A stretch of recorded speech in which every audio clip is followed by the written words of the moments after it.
મારું નામ છે પંકજ પરમાર. ધોરણ 10 વિષય વિજ્ઞાન અને ટેકનોલોજી, પ્રકરણ 1 નો ભાગ બીજો. આજે ટોપિક કવર કરીશું રાસાયણિક પ્રક્રિયાઓ માટેની પ્રવૃત્તિઓ.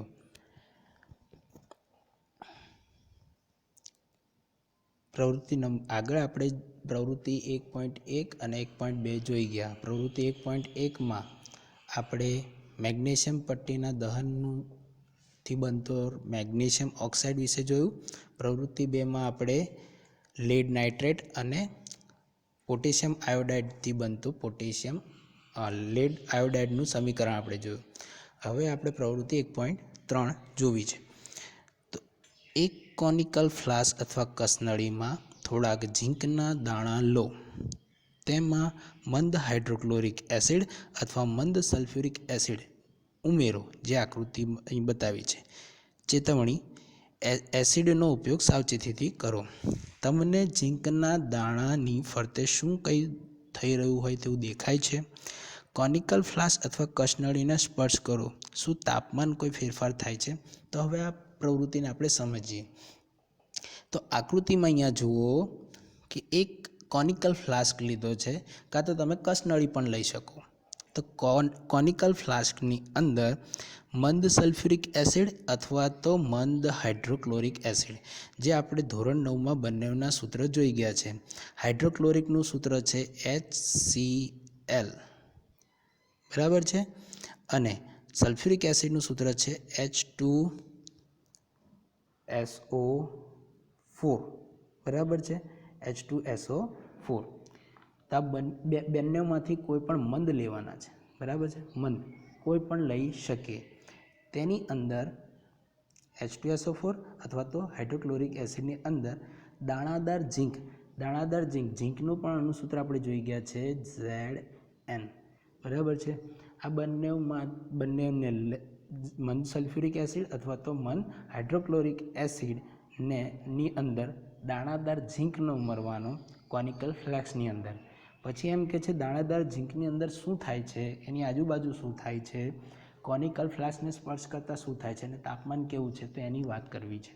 તો આખી પ્રવૃત્તિ આપણે સમજીએ.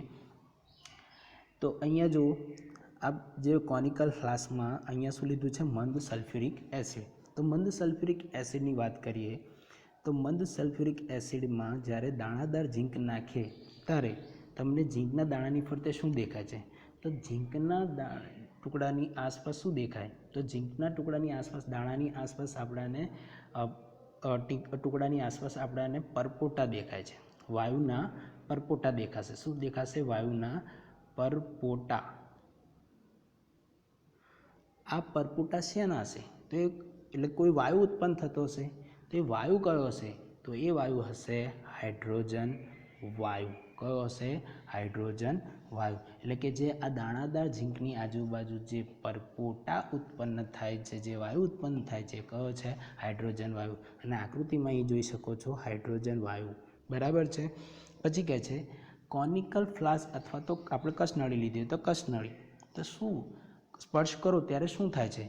શું તાપમાનમાં કોઈ ફેરફાર થાય છે? તો કે હા, જ્યારે પણ આપણે કસનળી કે કોનિકલ ફ્લાસ્કની અંદર આ પ્રક્રિયા કરીએ છીએ ત્યારે કોનિકલ ફ્લાસ્ક કે કસનળી એકદમ ગરમ થઈ જાય છે, બરાબર છે. એકદમ કેવી થઈ જાય છે? ગરમ થઈ જાય છે, એકદમ ગરમ થઈ જાય છે.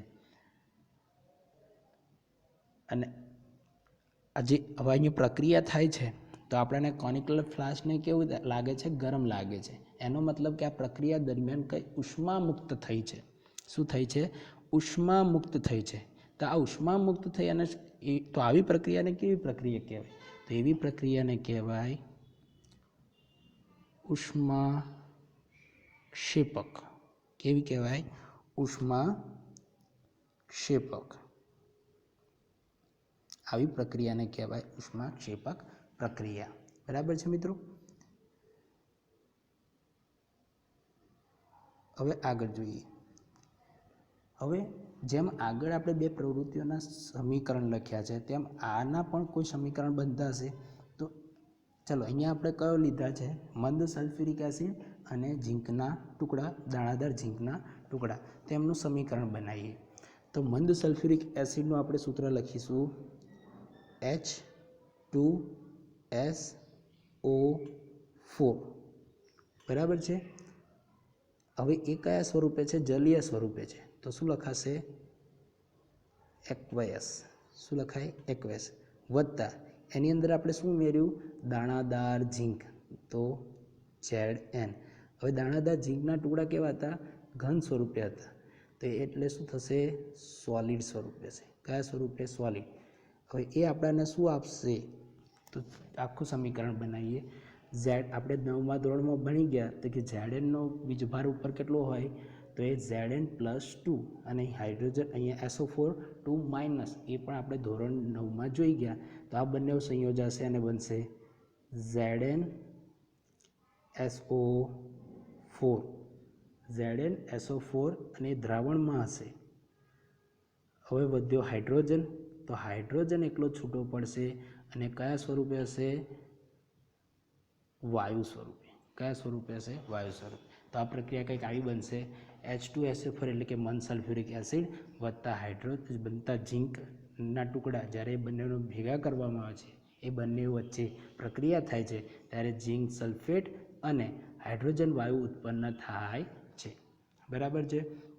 હવે આવી જ આપણે એક હાઇડ્રોક્લોરિક એસિડની, હવે આ તો થઈ ગઈ સલ્ફ્યુરિક એસિડની, હવે આપણે હાઇડ્રોક્લોરિક એસિડની બનાવી હોય તો સેમ આવી જ પ્રોસેસ છે એમાં પણ, કે આની અંદર ખાલી જ્યાં તો એ ચલો એ પણ લખાઈ દઈએ. તો તેમાં છે આપણે શું લીધું? હાઇડ્રોક્લોરિક એસિડ, તો HCl. એ કયા સ્વરૂપે છે? એક્વેસ. વત્તા એની અંદર શું નાખ્યું? ઝીંકના દાણાદાર ટુકડા, કે જે કયા સ્વરૂપે છે? ઘન સ્વરૂપે. એ આપણને શું આપશે? તો કે Zn, અને આ થઈ ગયા Cl. તો Zn+2 અને Cl- પણ એટલે 2 વડે થશે, એટલે Cl2-. બરાબર છે. એટલે એ કયા સ્વરૂપે હશે? એક્વસ સ્વરૂપે હશે. કયા સ્વરૂપે હશે? એક્વસ સ્વરૂપ. વત્તા H2 ગેસ, કે જે સ્વરૂપ મળશે આપણને H2 ગેસ સ્વરૂપે. તો આ રીતે હાઇડ્રોક્લોરિક એસિડ વત્તા ઝીંકના જે ટુકડા છે બંનેનું સમીકરણ કંઈક આવું બનશે. અને આગળ આપણે સલ્ફ્યુરિક એસિડનું પણ જોઈ લીધું. તો આ બંનેનું આપણને સમીકરણ, રાસાયણિક પ્રક્રિયાના સમીકરણ મળી ગયા. બરાબર. અહીંયા થોડુંક વીજભાર આપણે કરવાના રહી ગયા છે. બરાબર છે. ઓકે. હવે આગળ જોઈએ આ પ્રક્રિયા કેવી હતી? ઉષ્મા ક્ષેપક પ્રક્રિયા. હવે આગળ જોઈએ તેમ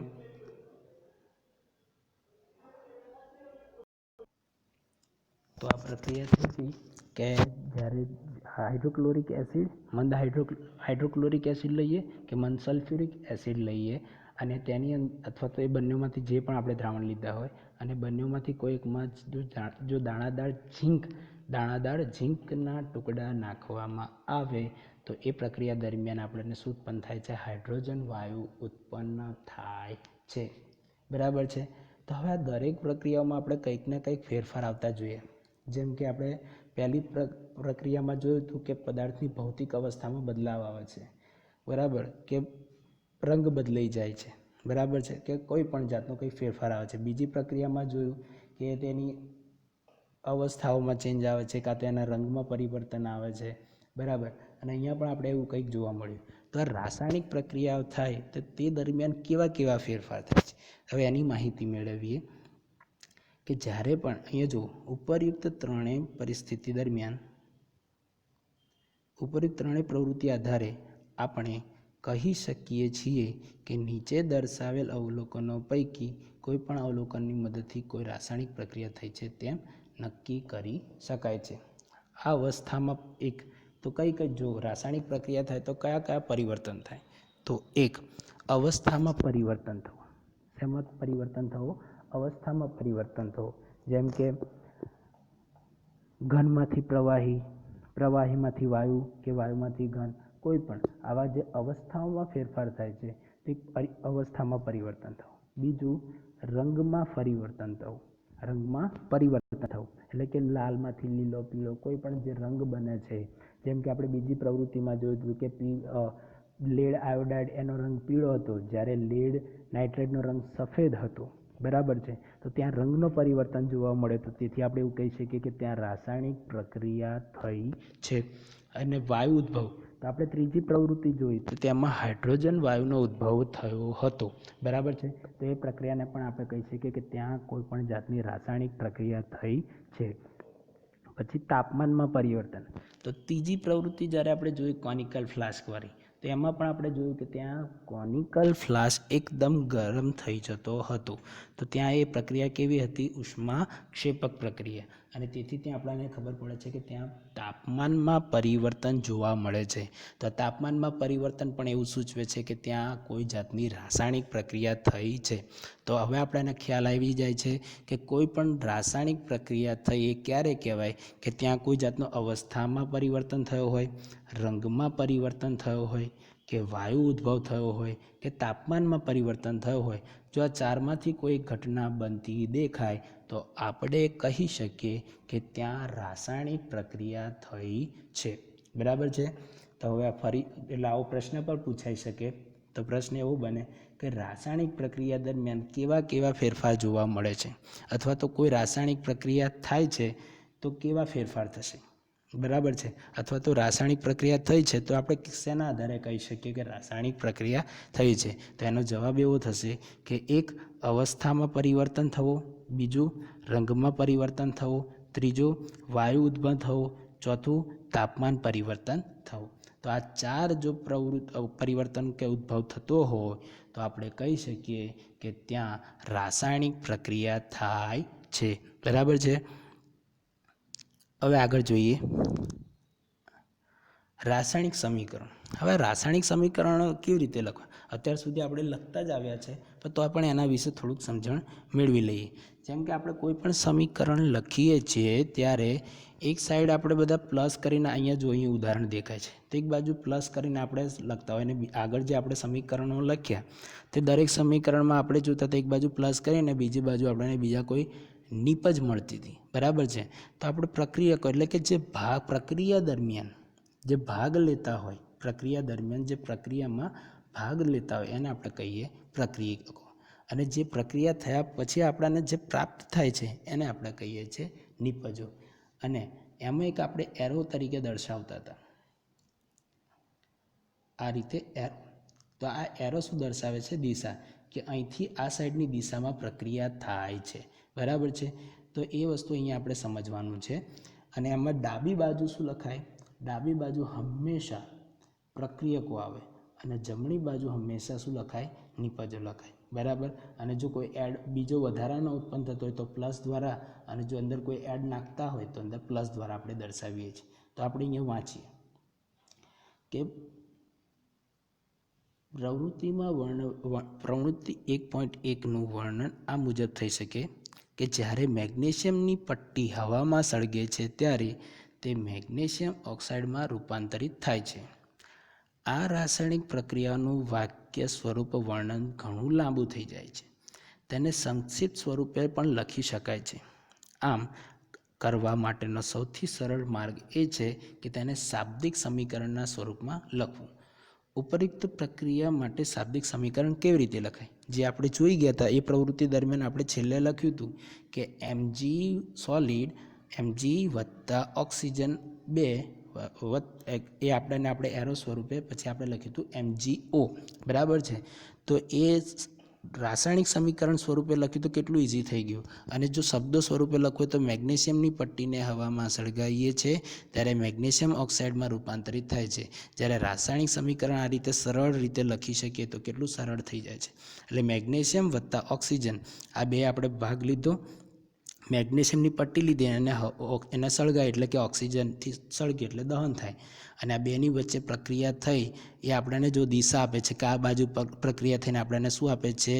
મેગ્નેશિયમ નિપજ. શું કહેવાય? નિપજ. એટલે કે જે પ્રક્રિયા દરમિયાન જે પદાર્થો ભાગ લેતા હોય એને કહેવાય પ્રક્રિયકો, અને જે આપણને મળે છે, જે પ્રાપ્ત થાય છે એ શું કહેવાય? નિપજ. તો એ લખી છે નીચે પ્રવૃત્તિ 1.1માં દર્શાવેલ અને રાસાયણિક ફેરફાર અનુભવતા પદાર્થ મેગ્નેશિયમ અને ઓક્સિજન પ્રક્રિયકો છે. મેગ્નેશિયમ અને ઓક્સિજન પ્રક્રિયકો છે. બરાબર છે. પ્રક્રિયા દરમિયાન નવો ઉત્પન્ન થતો પદાર્થ મેગ્નેશિયમ ઓક્સાઇડ છે, જે નિપજ કહેવાય. કેવા કહેવાય? નિપજ. જે નવો પદાર્થ ઉત્પન્ન થાય, જે આપણાને પ્રાપ્ત થાય, એને આપણે શું કહીએ છીએ? નિપજ કહીએ છીએ. અને જે પ્રક્રિયા દરમિયાન જે પદાર્થો ભાગ લેતા હોય, કે જેમ કે અહીંયા મેગ્નેશિયમ અને ઓક્સિજન એ બે વચ્ચે પ્રક્રિયા થઈ, તો એ બંને વચ્ચે પ્રક્રિયા થઈ, એને કહેવાય પ્રક્રિયકો. અને આ બંને વચ્ચે જે પ્રક્રિયા થઈને આપણને જે પ્રાપ્ત થઈ હતી રાખ, એ શેની હતી? Magnesium oxide. તો એ આપણી કહેવાય નિપજ. શું કહેવાય? નિપજ. હવે એને શાબ્દિક સમીકરણ પ્રક્રિયકો અને એમને કેવી રીતે દર્શન, તો એની વાત કરીએ. શાબ્દિક સમીકરણ પ્રક્રિયકો અને નિપજોની વચ્ચેને તીરની નિશાની દ્વારા, જો અહીંયા આ રહી તીરની નિશાની, તીરની નિશાની દ્વારા પ્રક્રિયકોનું નિપજમાં થતું રૂપાંતર દર્શાવે છે, અથવા તો દિશા પણ બતાવે છે કે આ રીતે થાય છે. બરાબર છે. પ્રક્રિયકોને શાબ્દિક સમીકરણમાં ડાબી તરફ, જો પ્રક્રિયકોને આપણે કઈ બાજુ લખીએ છીએ? ડાબી તરફ લખીએ છીએ. તેમની વચ્ચે પ્લસ, આ રહ્યો જો પ્લસ, તેમની વચ્ચે પ્લસ ચિહ્ન દ્વારા લખાય છે. તેવી જ રીતે નિપજોને જમણી તરફ, આ રહ્યું નિપજોને જમણી તરફ પ્લસ ચિહ્ન દ્વારા, જો એકથી વધારે નિપજો આપણને પ્રાપ્ત થતી હોય તો તેને પ્લસ દ્વારા, અને એક જ નિપજ થતી હોય તો એને લખવાની પ્લસ દ્વારા લખવાની જરૂર પડતી નથી. તો પ્લસ દ્વારા ચિહ્ન દ્વારા લખાય છે. તીરનો અગ્રભાગ નિપજો તરફ હોય છે. તીરનો, જો આ તીરનો અગ્રભાગ છે એ નિપજ તરફ છે ને, તો જે એરાનો અગ્રભાગ હશે કયા તરફ હશે? નિપજ તરફ હશે. અને તે પ્રક્રિયાની શું દર્શાવે છે? દિશા દર્શાવે છે. બરાબર છે. ફરી એકવાર સમજી લઈએ કે શું કહે છે? પ્રક્રિયકોને શાબ્દિક સમીકરણમાં ડાબી બાજુ અને પ્લસ ચિહ્ન દ્વારા લખાય છે. તેવી જ રીતે નિપજોને જમણી તરફ તેમજ તેમની વચ્ચે પ્લસ ચિહ્ન દ્વારા લખાય છે. અને તીરનો અગ્રભાગ કોની તરફ હોય છે? નિપજ તરફ હોય છે. અને તે શું દર્શાવે છે? પ્રક્રિયાની દિશા દર્શાવે છે. બરાબર છે.